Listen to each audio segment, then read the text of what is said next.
Everyone, स्वागत है आपका रेप्लिका वर्ल्ड में। आज हम पढ़ेंगे meaning and notion of knowledge के बारे में। आज हम लोग स्टार्ट कर रहे हैं अंडरस्टैंडिंग डिसिप्लिन्स एंड सब्जेक्ट्स, जो हमारा पेपर है बीएड फर्स्ट सेमेस्टर में। उसका एक टॉपिक है meaning and notions of knowledge. तो चलिए शुरू करते हैं। तो सबसे पहले हम समझते हैं कि कुछ इम्पॉर्टेंट पर्सनैलिटीज़ ने नॉलेज के बारे में क्या कहा था, कि नॉलेज होती क्या है।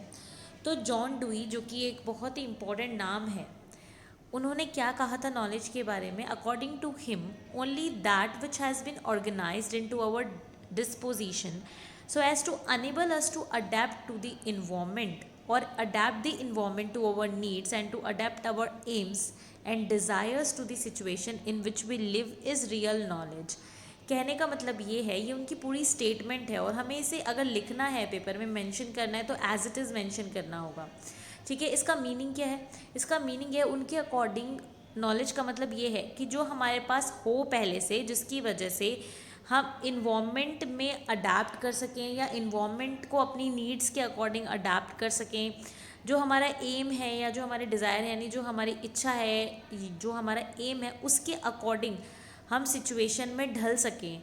यानी कहने का मतलब ये ऑन टोटल इन्वामेंट में हम किस तरीके से रहते हैं, कैसे अपनी ज़रूरतें पूरी करते हैं और कैसे हम चीज़ों को इस्तेमाल करते हैं अपनी एम्स और डिज़ायर को पूरा करने के लिए, वही हमारी रियल नॉलेज है। ऐसा कहना था जॉन डुई का।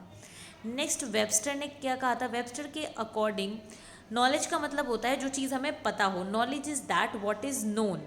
ये बात भी सही है, नॉलेज का मतलब होता है जो चीज़ हमें पता हो। अब क्या चीज़ पता हो, ये कुछ भी हो सकती है। कोई फैक्ट भी हो सकता है जो हमें पता हो, या फैमिलैरिटी भी हो सकती है। किसी पर्सन को अगर हम एक बार देखते हैं, दूसरी बार पहचान लेते हैं, तो ये भी नॉलेज है उनके अकॉर्डिंग। नॉलेज उनके अकॉर्डिंग हमें एक्चुअल एक्सपीरियंसेस से मिलती है। जब हम कोई चीज़ एक्सपीरियंस करते हैं, जो हमारे वास्तविक एक्सपीरियंसेस होते हैं, उनकी वजह से हमें नॉलेज मिलती है। ऐसा कहना था वेबस्टर का। तो डुई के अकॉर्डिंग इन्वामेंट को अपनी नीड्स के अकॉर्डिंग अडेप्ट करना, ठीक है, और चीज़ें जो इन्वामेंट में रहने के लिए हमारे एडजस्टमेंट के लिए रिस्पॉन्सिबल है, वो नॉलेज है। जबकि वेबस्टर के अकॉर्डिंग रियल एक्सपीरियंसेस से जो चीज़ आती है वो नॉलेज होती है। यानी जो हमें पता होता है अपने एक्सपीरियंसेस के बेसिस पर, वो नॉलेज होता है अकॉर्डिंग टू वेबस्टर। तो सब लोगों का अलग अलग था कि हाँ ये नॉलेज होती है, ये नॉलेज होती है। सब ने अपने तरीके से डिफ़ाइन किया है इसको। अब हम पढ़ेंगे नोशन ऑफ नॉलेज के बारे में, कि नॉलेज का नोशन क्या होता है या हमारा क्या आशय है नॉलेज से। तो नॉलेज की अगर हम बात करें, अगर हम उसका प्रिंसिपल मीनिंग, यानी नोशन का मतलब भी मीनिंग ही होता है, यानी हमारा क्या आशय है, हम कैसे समझते हैं नॉलेज को, वही नोशन होता है। तो अगर हम इसका रियल मीनिंग समझना चाहते हैं, तो हम कह सकते हैं कि इसके मीनिंग को हम 3 ग्रुप्स में डिवाइड कर सकते हैं, क्योंकि लोगों के जो विचार हैं नॉलेज के बारे में, या जो विचार थे, उनको हम 3 ग्रुप्स में डिवाइड कर सकते हैं। तो जो फर्स्ट ग्रुप था, उनका मानना था कि नॉलेज का मतलब होता है एबिलिटीज़ ऑफ वेरियस काइंड, यानी जो अलग अलग एबिलिटीज़, जो हमारे अंदर अलग अलग क्षमताएं होती हैं हर काम को करने के लिए, वो नॉलेज के अंदर आता है। प्राइमरीली नॉलेज को कॉग्निटिव एबिलिटी से जोड़ के देखा जाता है, यानी कि जो हमारी दिमागी चीज़ें हैं उसको ही नॉलेज माना जाता है। यानी कि जो भी हमारी कॉग्निटिव एबिलिटीज़ हैं, चाहे वो फिर कोई काम करना हो, किसी फैक्ट को याद रखना हो, या फिर किसी पर्सन को याद रखना हो, किसी जगह के रास्ते को याद रखना हो, किसी चीज़ के बारे में पता होना हो, जो भी कॉग्निटिव यानी दिमाग से संबंधित चीज़ें हैं, उसको ही ज़्यादातर नॉलेज माना जाता है फर्स्ट ग्रुप के अकॉर्डिंग। ठीक है, और ये जो फर्स्ट ग्रुप के अकॉर्डिंग नॉलेज है, हमें एक्वायर कैसे होती है? Through learning.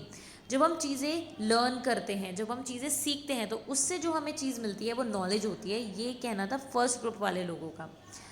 One can know how to use the library. लोगों को मतलब किसी एक पर्सन को पता हो सकता है कि लाइब्रेरी का कैसे यूज़ करते हैं, एयरपोर्ट तक कैसे जा सकते हैं, या कोई और चीज़ें किस तरीके से कर सकते हैं।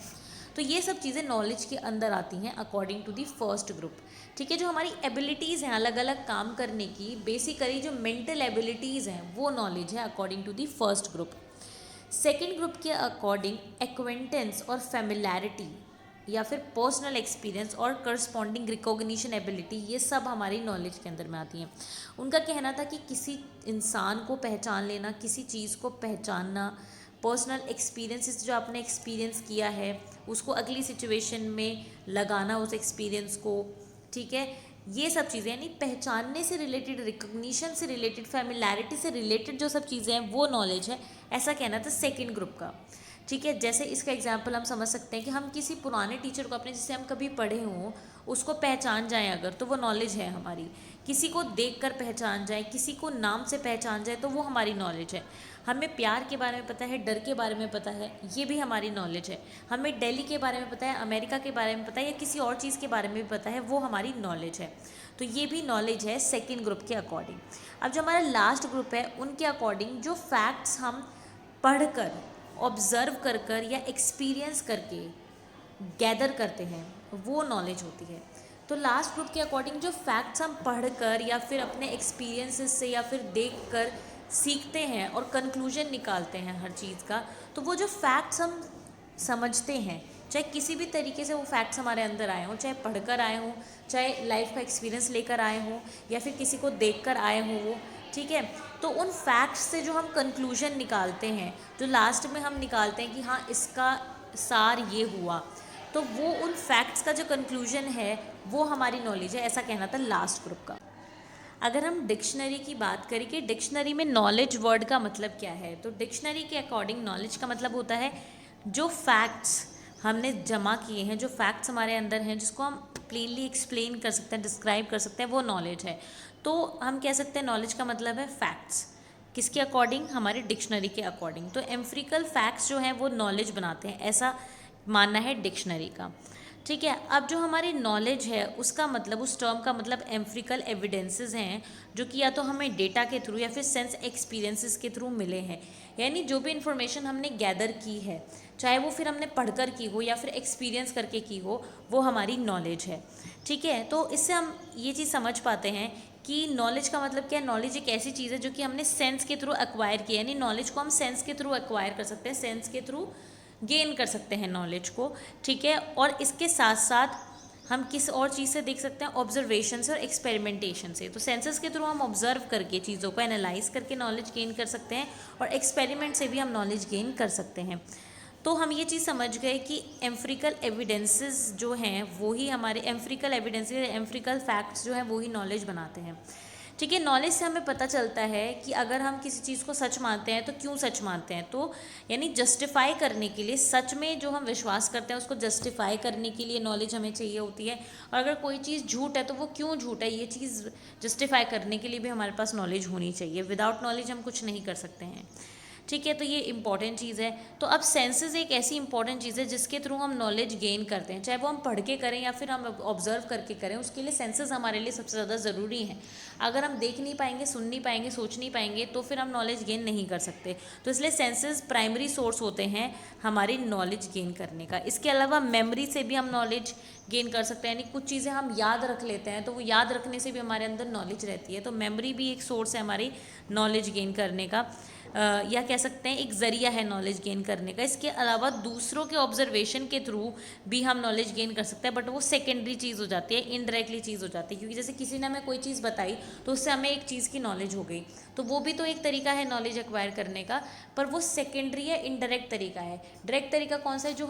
जो हमारे साथ में है तरीका, यानी कि जो हम खुद एक्सपीरियंस कर रहे हैं, खुद एक्सपेरिमेंट कर रहे हैं, खुद ऑब्जर्व कर रहे हैं अपने सेंसेस के थ्रू, तो वो प्राइमरी तरीका है, यानी कि फर्स्ट या डायरेक्ट तरीका है। जबकि दूसरों के एक्सपीरियंसेस के थ्रू अगर हम सीखते हैं तो वो सेकेंडरी या इनडायरेक्ट वे है।